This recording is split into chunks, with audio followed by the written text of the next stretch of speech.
আসসালামু আলাইকুম। আবার নিয়ে আসলাম গ্রাফিক্সের নতুন একটা টিউটোরিয়াল। গত টিউটোরিয়ালে আমরা গ্রাফিক্সের বেসিক এবং সার্কেল লাইন ড্র করা সম্পর্কে জেনেছি। আজ আমরা যা শিখব তা হইল সি প্রোগ্রামিংয়ে কিভাবে একটি ডিম্বাকৃতি আঁকানো যায়। জেনারেলি ডিম্বক বা ডিম্বাকৃতির ইংলিশ হইল ইলিপস। সো সেক্ষেত্রে আমরা সি প্রোগ্রামে ইলিপস কিভাবে আঁকানো যায় সেটা আমরা দেখব। এক্ষেত্রে আমাদের যেটা দরকার হবে, অবভিয়াসলি গ্রাফিক্সের প্রোগ্রাম করতেছি আমরা, graphics dot H header file লাগবেই, আর আমাদের ইলিপস ফাংশনটা লাগবে। আমরা মাস্ট বি গ্রাফিক্স সম্পর্কে যতটুকু জেনেছি, যে কোনো কিছু আঁকাতে গেলে আমাদের ফাংশনের প্রয়োজন হয়। যেরকম সার্কেল ড্র করতে গেলে সার্কেল ফাংশন, লাইন ড্র করতে গেলে লাইন ফাংশন। সেক্ষেত্রে ইলিপস যখন আঁকাবো তখন আমরা ইলিপস ফাংশন ইউজ করব।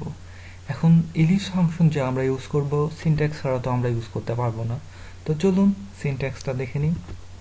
এই তো আমাদের syntax, void ellipse int x center comma int y center comma int start angle comma int angle comma int x radius comma int y radius. এটাই আমাদের ইলিপসের সিনট্যাক্স। এখন চলুন দেখি সিনট্যাক্সের প্যারামিটার যেগুলো আছে সেগুলোর কাজ কি। হ্যাঁ, সে ফাংশন আর্গুমেন্ট যেটা আমাদের এক্স সেন্টারের কাজ, এক্স সেন্টারে আমরা ডিম্বাকৃতির যে কেন্দ্রটা হবে এক্স অক্ষের কেন্দ্র, সেইটা আমরা এক্স সেন্টারে দিয়ে দেব।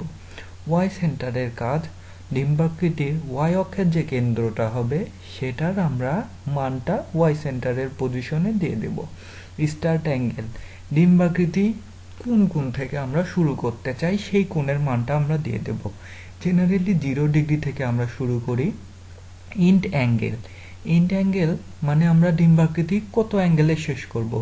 জেনারেলি আমরা জানি একটা পুরা সার্কেল যখন কমপ্লিট হয় 360 ডিগ্রি হয়। সেক্ষেত্রে ডিম্বাকৃতিও এক ধরনের সার্কেলই, তো পুরাটা সার্কেল না কিন্তু সার্কেলের মতো। সেক্ষেত্রে এটার কোণটাও আমার যখন শেষ হবে তখন 360 ডিগ্রি হবে। তাহলে যদি আমরা 0 ডিগ্রি থেকে শুরু করি তাহলে আমরা দেখে যাচ্ছে যে ইন্ট অ্যাঙ্গেলটা আমার 360 ডিগ্রি, কারণ আমরা 0 ডিগ্রি থেকে শুরু করেছি। যদি 10 থেকে শুরু করি এইদিকেও আমার 10 বেড়ে যাবে। তাহলে ডিম্বাকৃতির যে আমরা ইন্ট অ্যাঙ্গেলটা ইউজ করব, এইটা একটা রেখা অঙ্কন করে দেবে শুরু থেকে শেষ পর্যন্ত। ইন্ট অ্যাঙ্গেলটাই আমাদের রেখাটা অঙ্কন করে। আর এক্ষেত্রে আমাদের সেন্টার হেল্প করে, কারণ সেন্টার থেকেই তো রেখাটা আঁকবে। আর যে রেডিয়াসগুলো থাকে, এক্স অক্ষের রেডিয়াস, ওয়াই অক্ষের রেডিয়াস, সেটা আমরা এক্স রেডিয়াস আর ওয়াই রেডিয়াসে দিয়ে দিব। এক্স রেডিয়াসটা হলো ডিম্বাকৃতির সমান্তরাল ব্যাসার্ধ, আর ওয়াই রেডিয়াস হলো ডিম্বাকৃতির উলম্ব মানে লম্ব বরাবর যে ব্যাসার্ধ সেটা।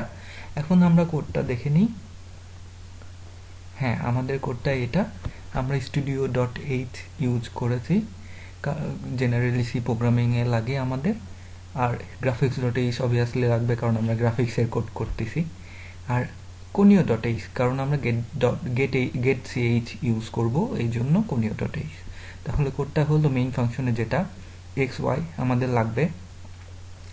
আমি গ্রাফিক্স যেটা ইনিশিয়ালাইজ করলাম, graphics driver, graphics mode, graphics ড্রাইভারের মধ্যে গ্রাফিক্স মোডটা ইনিশিয়ালাইজ করলাম।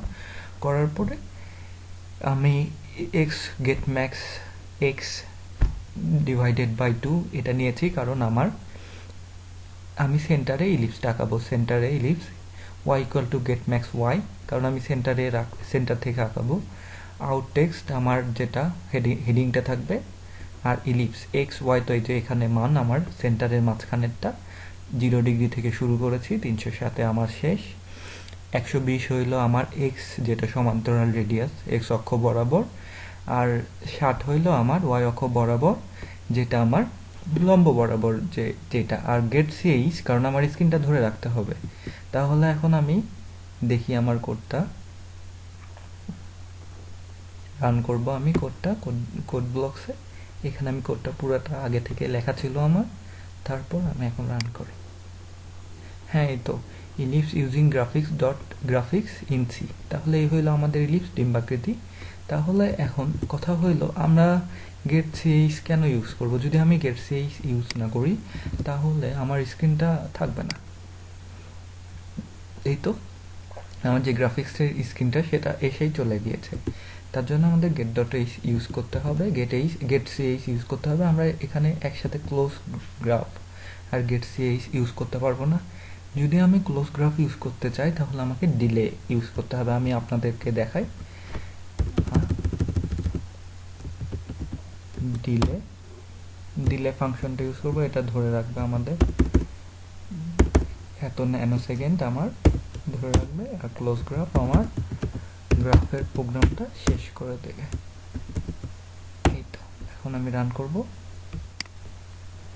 হ্যাঁ এই তো এখন অত ন্যানো সেকেন্ড পর অটোমেটিকলি এই কোড ভ্যানিশ হয়ে যাবে। অথবা আমরা টাইম ডিলেটা কমায় দিই, তাহলে আমরা দেখতে পারবো। আমি 200 করে দিই, 200 ন্যানো সেকেন্ড, তাহলে রান করি। এই তো 200 ন্যানো সেকেন্ড পর্যন্ত ছিল। আমি এটা যদি 500 করি আর একটু দীর্ঘস্থায়ী হবে। এই তো তাহলে আমরা যদি গেট সিএইচ ইউজ না করতে চাই, আমরা গেট সিএইচ এর পরিবর্তে ক্লোজ গ্রাফ এবং ডিলে এই দুইটা ইউজ করতে হবে। ডিলে যদি ইউজ না করি আমাদের হয়তো গেট সিএইচ এর মতোই যদি ইউজ না করি তাহলে যা হয় তা হবে, স্ক্রিনটা এসেই চলে যাবে। তাহলে আমরা ডিলে ফাংশন ইউজ করে স্ক্রিনটা আটকে রাখতে পারি অথবা গেট সিএইচ। ধন্যবাদ। এই ছিল আমাদের আজকের কোড। আশা করি আপনাদেরকে ভালো লেগেছে। নেক্সটে আমরা পাই চার্ট কীভাবে আঁকানো যায় এবং বিভিন্ন ধরনের বক্স কীভাবে আঁকানো যায় সেটা দেখাবো। ইনশাল্লাহ আমাদের সাথে থাকবেন এবং ভালো লাগলে অবশ্যই লাইক কমেন্ট করবেন এবং অবশ্যই আমাকে জানাবেন আপনাদের জন্য গ্রাফিক্স দিয়ে আর কি কোড করতে পারি। আপনাদের যেটা যেটা লাগে অবশ্যই কমেন্টে আমাকে জানাবেন। ধন্যবাদ। আল্লাহ হাফেজ।